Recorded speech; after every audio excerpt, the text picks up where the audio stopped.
Welcome to Up to the Minute. I'm Todd Duplantis. We are so happy to have you with us. It is the 11th hour of the 11th day of the 11th month. It's Veterans Day 2020. Happy Veterans Day to you, and a special thank you to all the veterans out there today. We appreciate your service. Brittany Pacheco's joining us this morning. I know, Brittany, you've got a very special veteran that you thank every day, I would imagine. Oh yeah, Todd, definitely. But yes, happy Veterans Day to all, but especially a happy Veterans Day to my dad, Servando Cardenas. He served in our U.S. Navy during the Vietnam era. He always talks about his days in the military, and I also wanted to follow in his footsteps long before I came to HCC, but I'm always a proud daughter of a veteran. Also, my father-in-law, my grandfather, my cousin, my uncles, there's so many military members of the family and extended friends as well. So thank you all for your service. It's a very selfless act in order to serve our country. Yeah, Brittany, and I want to take a moment and share my screen real fast. So I'm going to go ahead and share the screen and get a chance to show you something here. I want to thank a couple of veterans here. This one is my grandfather, Alan Duplantis. And a lot of folks say I look a little bit like him. I guess I do see the resemblance, but this was taken obviously many years ago. He served in World War II for the U.S. Navy, and he served in the Pacific Theater. So he passed away in 2000, and I certainly think about him every day. And I also posted this picture as well on Facebook this morning. I posted every Veterans Day. This is my other grandfather, Warren Norton Sr., and they're both from New Orleans. Now, Warren, of course, served in Europe, and this was taken in Belgium on May 7th, 1945, and this is when they received word that they had won the war. And you can see he's holding a newspaper that says victory right there. So some special things for our veterans, and two of them who certainly mean a lot to me. And I wouldn't be here if it wasn't for both of them, of course. Oh yeah, those are some incredible photos, Todd. I'm really glad that you have a copy of them, because that's just history, of course, that we will never know firsthand. I know I have an uncle who passed some years ago who was actually in the French Army during World War II, and he was also a POW over there. Yeah. So that kind of history, like I said, is lost amongst us because, again, we don't know it firsthand. But once again, happy Veterans Day to all of those who have served, and we are so appreciative of you. We may not know you all, but we owe you everything. That's right. And Brittany, before we get to our guests, we were going to have a military themed show. But before we get to our guests, we want to remind everyone about our social media efforts. Absolutely, Todd. You took the words right out of my mouth. So yes, follow us on social media, Facebook, Twitter, Instagram, even LinkedIn, as well as our YouTube channel. Be sure to hit that subscribe button and that notification bell. And last but not least, we need your help. We need your help to grow our audience, but also more importantly, just to share this information to those who are not following us. So hit that share button at the bottom of this podcast to have it on your personal newsfeed. That's right, Brittany. Now stick around. We're going to check in with you a little later in the show. But right now, we're going to get to our guest for today. We want to welcome Leah Block. And Leah is the Vice President of Marketing for the Commemorative Air Force. Good morning, Leah. Good morning, Todd. Thank you so much for inviting us here today. We appreciate you joining us on this special day. It's virtual. We usually have guests on for Virtual Family Fun Thursday. We moved that up in honor of Veterans Day to Wednesday. So we're going to check in with you and talk about the Commemorative Air Force a little bit later in the show. Thank you for being here. First, we want to start with a veteran himself. We're proud to have him on board at HCC, the Division Chair for the Business Center of Excellence. He's also retired Command Master Chief for the U.S. Navy. Please welcome Kenneth Hernandez. Good to see you, Kenneth. If you would unmute your microphone, you hit the bottom right there, or bottom left. Well, if you look on the bottom left, you'll see a microphone and you'll just click on that. There we go. Hear me now? I sure can. Good to have you on the show, Ken. Thank you very much. Appreciate it. It's a very special day for all of our veterans. And, I'm glad we got a chance to start the show at 11 a.m. because it's very significant for Veterans Day. And you've been involved with the Veterans Program at HCC really for quite some time. Maybe you can tell us about your history with HCC and how you got involved with this program. Well, I'm celebrating this year my 30 years with HCC. And somewhere around 15 years ago in that ballpark, I was first asked to participate in an annual veterans luncheon that was sponsored by COPA at that time. And I've been participating since then, even with COPA participating in assisting us. We've had a lot of support from the administration, the chancellor himself, vice chancellors as well. And every year we used to have a program in which we would be honoring current veterans as well as past veterans. Unfortunately, this year, because of the pandemic, everything had to go virtual. But I would hope that folks would look into that virtual recording because I think it was just absolutely outstanding. I want to thank you again, Todd, for everything you did for that program. That was an honor to be a part of that program. Last year, I had a chance to work for a Veterans Appreciation Luncheon at the West Houston Institute. And I got to tell you, it was heartbreaking. We couldn't do that in person this year, but I was honored to be part of this HCC celebration because as you mentioned, we have it every year. It's usually at 3100 Main. And this year we had to pivot a bit to bring it to a lot of folks, but really we're getting it out there to the masses because we were able to present it virtually. Correct. And since you did mention, yes, I've also been participating for at least about 8 years now with the West Chambers Salute the Veterans Committee, which is the item you just mentioned that you participated last year. Last year, if I'm not mistaken, we had a Medal of Honor winner who was there, Thornton himself. This year, it was amazing that we did pull it off again. Not virtual. We did actually had it live at the Norris Center at the Town and Country. And our guest speaker was Congressman Dan Crenshaw, who is, most of the folks might know, he is a lieutenant commander with the SEALs. Well, he was, but he's still considered a Navy vet.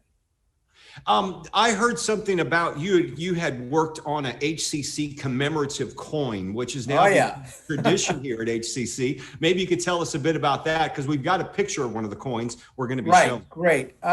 Actually, it goes back again, plus or minus 8-10 years when our institution of effectiveness, Dr. David Cross, initiated a program at HCC essentially called Diversity and Inclusive, in which we were identifying certain groups, African Americans, Hispanics, international. And one of the groups he asked me to start was the veterans group, as far as their uniqueness. And when we started to get together, one of the amazing things that people were saying was there's not that much recognition.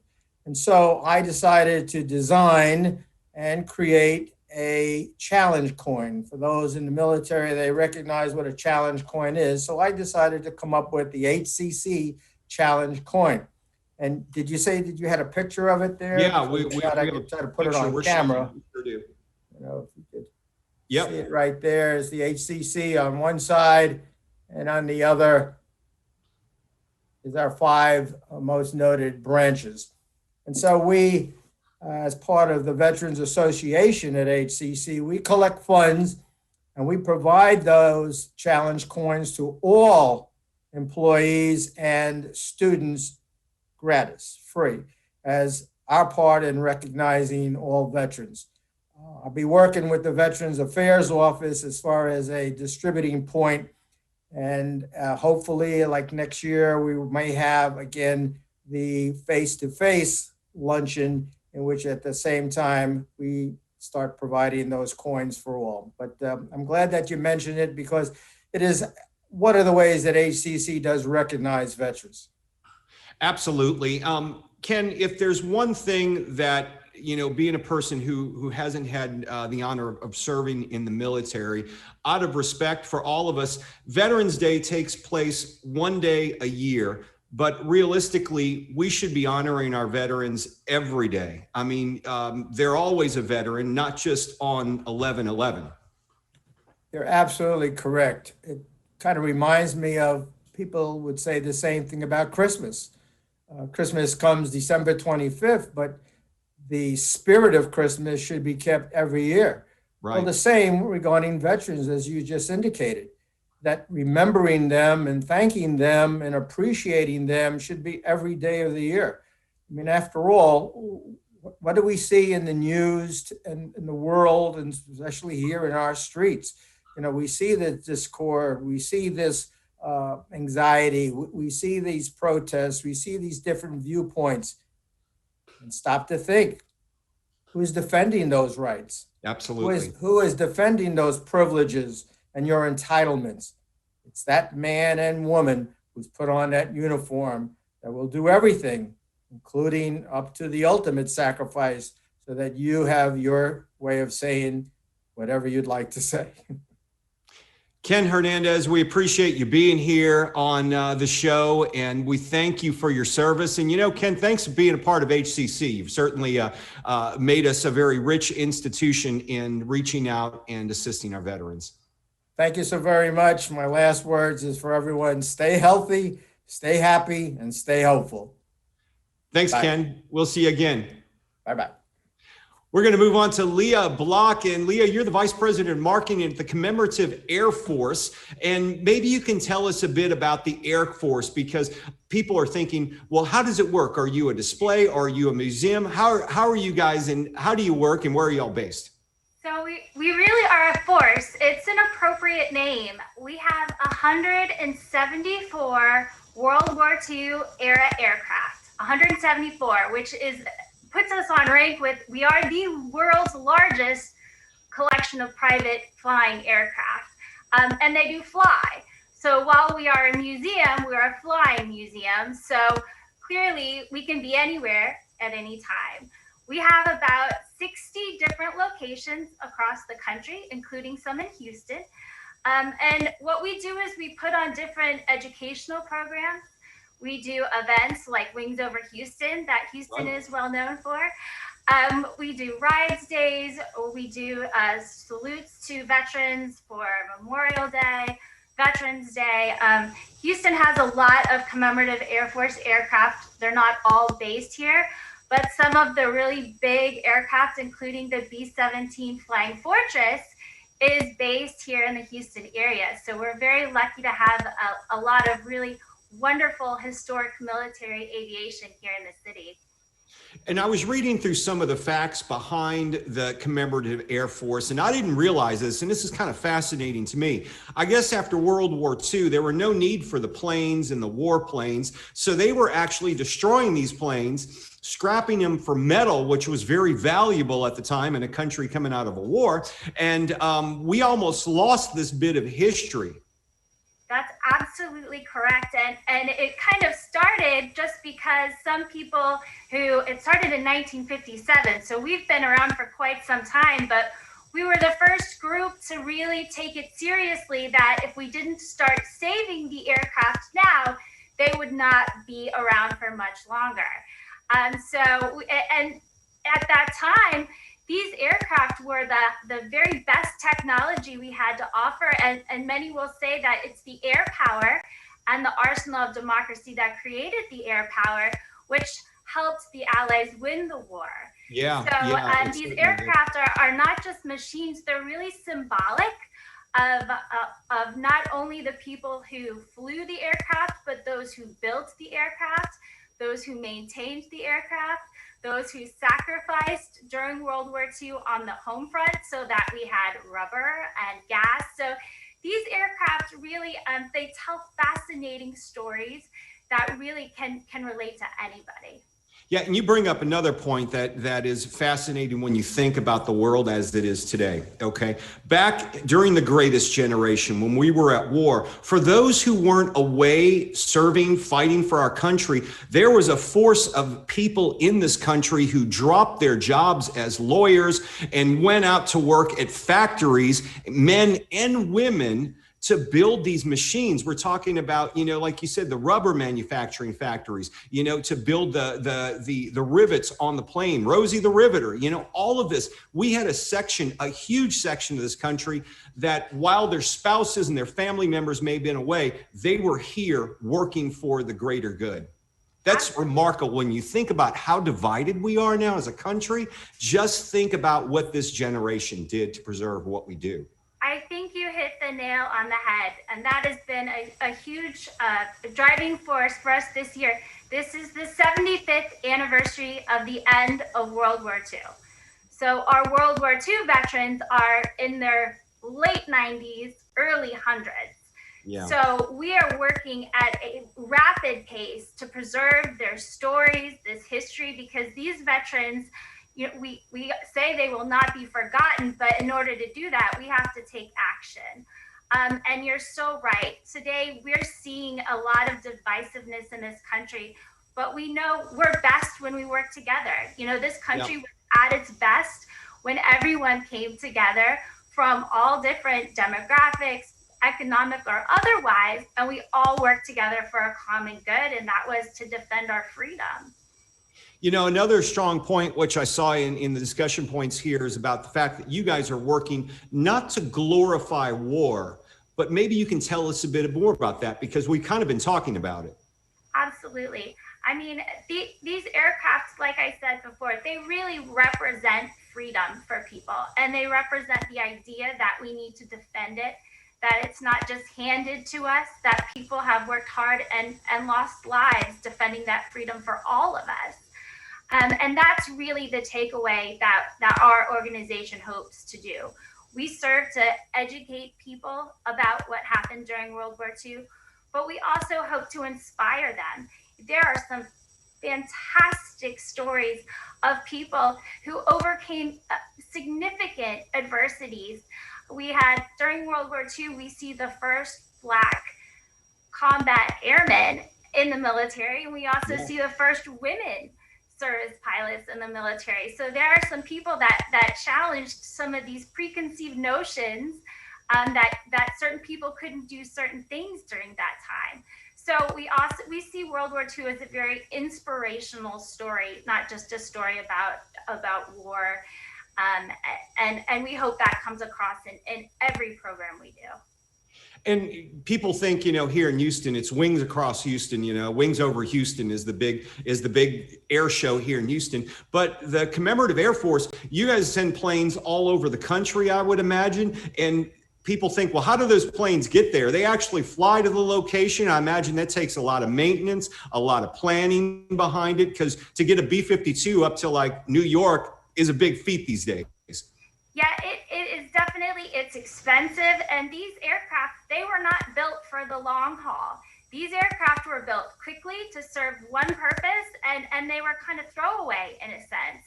So it does take a lot of effort and money to keep these aircraft flying. What is unique about the Commemorative Air Force, it's a volunteer Air Force. So with 174 aircraft, we have about 30 staff members, regular staff members. We have about 10,000 members and volunteers that keep these aircraft flying. So it takes a force to keep the Commemorative Air Force going. And I imagine it's a pretty expensive hobby as well if you own one of these planes and you work with you guys as a volunteer, because you have to maintain that plane to be in flying order to be part of this Air Force. Yes, it does. It takes a lot of money. It takes a lot of dedication. Yeah. And we're very, very lucky to have a really dedicated group of people. They're passionate about the aircraft. They're passionate about the mission. And that's what's kept the Commemorative Air Force going for over 60 years. You know, movies are a big deal, especially World War II movies. Do you have a lot of directors, producers, movie studios that reach out to your organization to get the planes to either use them or study them for the movies? Absolutely. A lot of our aircraft, including some of you may remember the movie Tora, Tora, Tora. Yeah. So when that movie was over, the aircraft were actually donated to the Commemorative Air Force. And we still fly them today. If you've been to Wings Over Houston in the past 30 some odd years, you've probably seen that reenactment with those aircraft. A lot of our aircraft have been in movies from Pearl Harbor, you know, so many different movies. What's interesting nowadays is they don't use the actual aircraft. Most of it is computer animation. Yeah. So we do a lot of, you know, still takes and looking at schematics and not as much flying around. But yes, we definitely, and that's important to us. You know, it is reassuring that movies about World War II and books about World War II are still of interest because, like I said, it's 75 years after the end of World War II. So we definitely have to keep it in people's minds. Leah Block, if folks want to learn more about the Commemorative Air Force, where can they find you on the web? They can go to commemorativeairforce.org. Thanks for being here on the show. And we're going to have the link to that, to your Commemorative Air Force in the social media post for this show. Leah, have a great day. Stay safe. And thank you for being here. Thank you so much. Happy Veterans Day. Happy Veterans Day to you.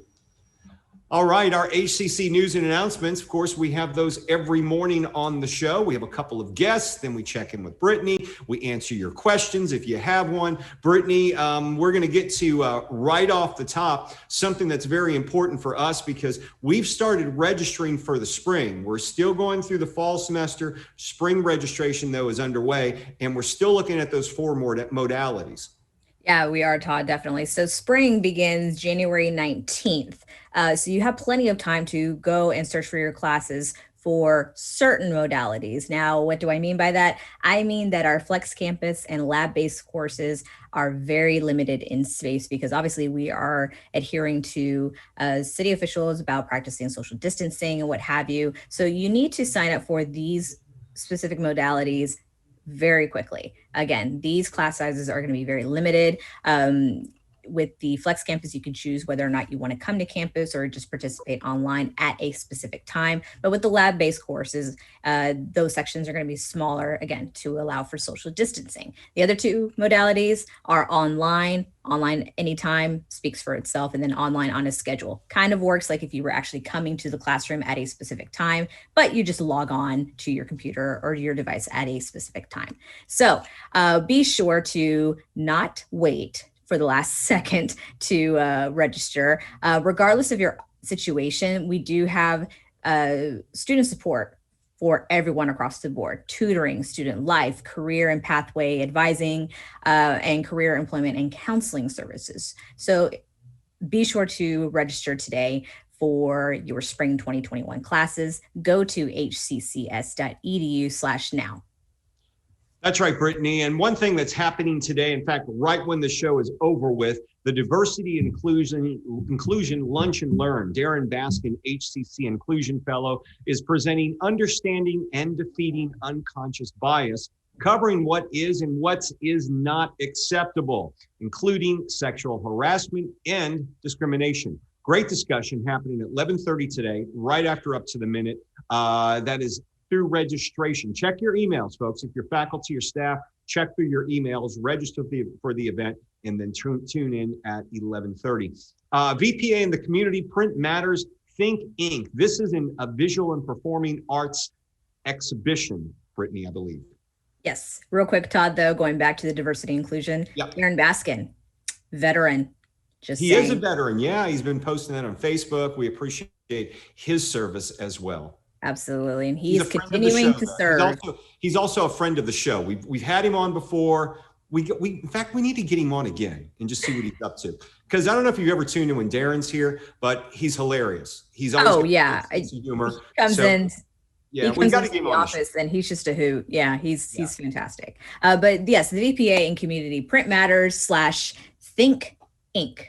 So our Visual and Performing Arts COE chair, Catherine Fields, is featuring her works in a community showcase called Print Matters Think Inc. This is going on through November 25th at the, I'm not even going to try to pronounce that gallery name. Todd, help me out here. Let's see. I'm going to go with Kolsch.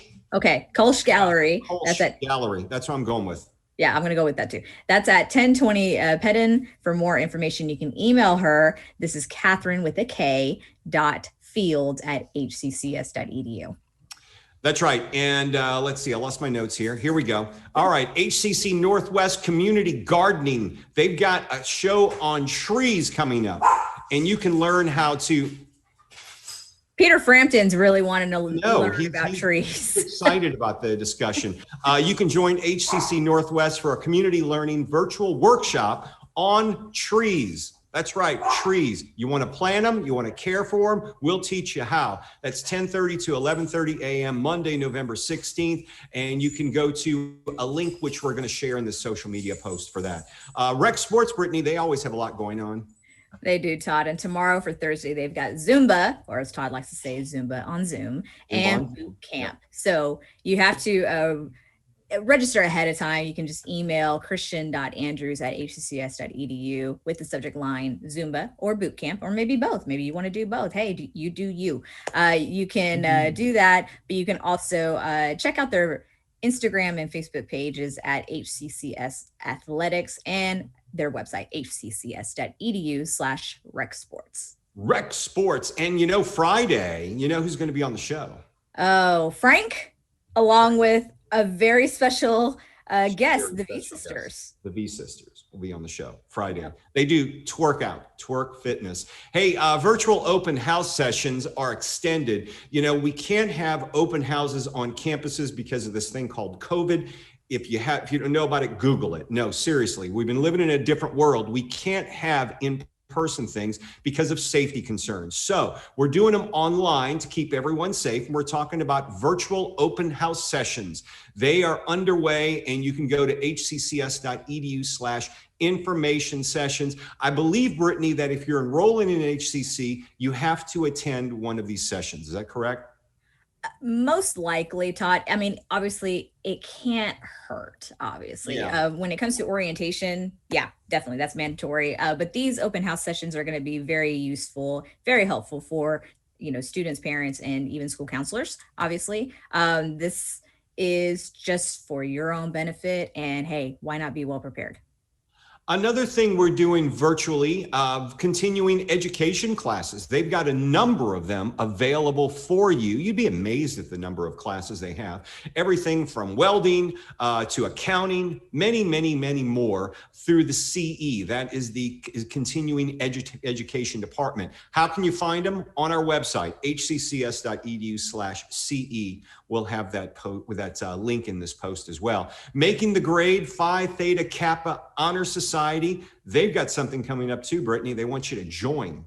They do. And as a member of Phi Theta Kappa, I can tell you that this is a great honor society to be a part of. And if you didn't get an invite to join Phi Theta Kappa Honor Society, it's not too late. You have to have a minimum GPA of 3.5. You've completed at least 12 semester hours, and you're enrolled in the semester the invitations go out. In this case, we mean fall 2020. You can contact nicholas.rangel@hccs.edu or simply visit www.ptk.org. And we'll also have this information in the social media links on our post after the show. If you're a member of the society, you can put it on your resume too, can't you? Oh yeah, absolutely. It's a resume builder. I think to this day, I still have it on my resume. Absolutely. So, okay, in-person financial aid appointments. We're having some of them on campuses, some face-to-face ones, social distancing, of course, but you cannot walk in for it. You have to go and book an appointment, Brittany. You do. Yeah, no walk-ins are going to be accepted at this time. Do your part. Make sure you make the appointment ahead of time before you show up and potentially cannot be seen. So go online to book an appointment by going to hccs.edu/FINAID, like financial aid, FINAID, contact. Again, financial aid appointments, are only in person, no walk-ins. Go make your appointment today. So tomorrow we've got an interesting show for you. We're doing something a little different. We're going to have 4 guests on, Brittany, and they're all a member of one family, and they're all connected with HCC. It's called a family affair. Love it. Family affair for the Combs family of HCC Northwest, most of whom are following their passion for engineering. That's one of our big programs here at HCC. So Warwick Combs, a former engineer for BP, is father to a former engineering student from HCC who is now a Tier 1 scholarship student at U of H. That's amazing. As well as 2 adult credit high schoolers.